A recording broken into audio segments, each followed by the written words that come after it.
نحمده ونصلي ونسلم على رسوله الكريم أما بعد فأعوذ بالله السميع العليم من الشيطان الرجيم من همزه ونفخه ونفثه بسم اللہ الرحمن الرحیم۔ ایک سوال یہ ہے کہ صدقۃ الفطر کیا رقم اور پیسوں کی صورت میں دیا جا سکتا ہے، جبکہ نبی صلی اللہ علیہ وسلم کے دور میں صدقۃ الفطر میں اناج اور غلہ دیا جاتا تھا اور ان کے پاس سونے اور چاندی کے سکے جو اس وقت کی کرنسی تھی وہ بھی موجود تھی۔ تو اس سوال کا جواب یہ ہے کہ جس شخص کے پاس جنس موجود ہو تو اس کو جنس ہی دینی چاہیے، اور وہ ایک آدمی کے صدقۃ الفطر کا ہوتا ہے۔ میں نے یہاں درس میں کئی دفعہ یہ بتایا کہ سا ایک پیمائش کا پیمانہ ہے، جس طرح ہمارے ہاں دیہاتوں میں ٹوپا، چھوٹی ایک پڑوپی، اس سے لوگ پیمائش کر کے غلہ دیتے تھے۔ تو ایک بک بھر کر غلہ نکالیں تو وہ ایک مد اس کو عربی میں کہتے ہیں۔ 4 مد ہوں تو ایک سا بنتا ہے، گویا 4 بک غلہ بھر کے آپ نکالیں گے تو وہ ایک بندے کا صدقۃ الفطر ہوگا۔ اس کے وزن میں جو علماء میں اختلاف ہے، میں نے کئی بار یہ بھی ذکر کیا، یہ اختلاف مضر نہیں ہے۔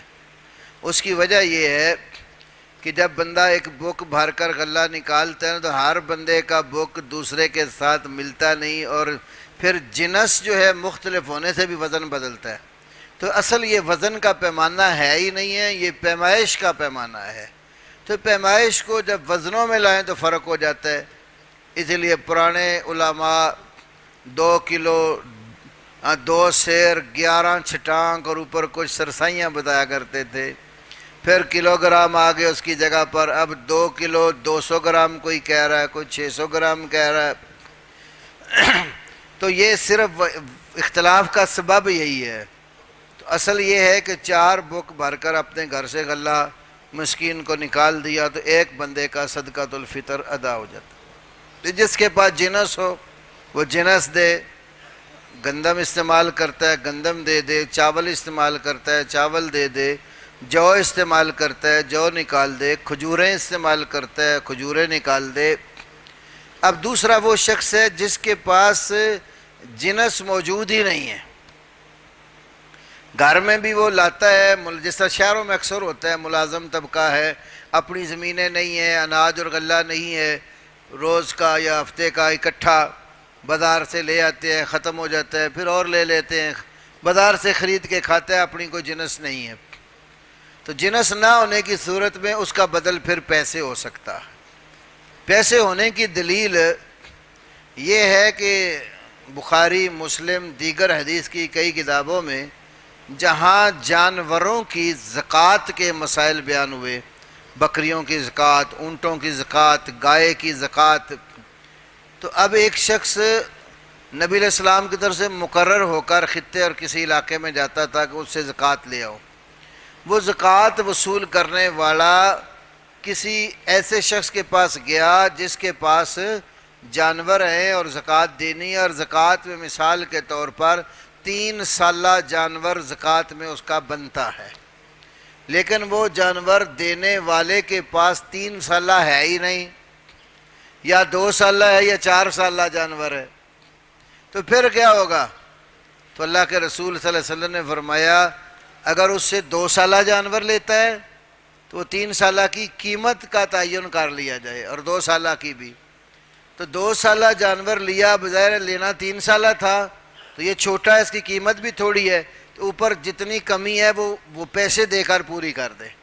اور اگر 4 سالہ وصول کرتا ہے تو وصول کرنے والا جو زائد رقم اس کی بنتی ہے وہ اس مالک کو دے دے۔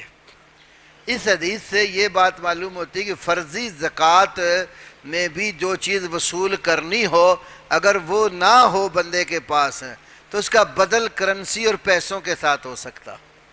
پھر اس میں بعض لوگ اصرار کرتے ہیں کہ جی جنس ہی دینی چاہیے. جس طرح عرب میں بھی لوگ جنس نکالتے ہیں. تو ہمارے ایک استاد ہے حفظ المنان نور پوری رحمہ اللہ، وہ کہتے تھے جن مفتیوں نے یہ فتویٰ دیا کہ وہ غلہ ہی دے، پیسے دے ہی نہیں سکتا، انہوں نے فقیر اور مسکین کا بھلا نہیں کیا، نقصان کیا. آپ ایک مسکین آدمی ہے، اس کو صدقۃ الفطر دیتے ہیں اناج اور غلے کی صورت میں، اس بیچارے کی ضرورت کوئی اور ہے. اب وہ آپ کا دیا ہوا اناج بازار میں جا کر بیچتا ہے تو پیسے لے کر اپنی کوئی اور ضرورت پوری کرتا ہے. وہ جب بازار میں بیچے گا تو جتنی قیمت پر وہ خریدا گیا دکاندار اتنی قیمت پر نہیں لے گا، بلکہ دکاندار اس سے کم پیسے دے گا. تو اس فتوے نے غریب کا بھلا نہیں کیا، اس کا نقصان کیا ہے. تو اس لیے اگر کسی کے پاس اناج نہیں ہے تو وہ اس کا بدل رقم کی صورت میں دے سکتا ہے.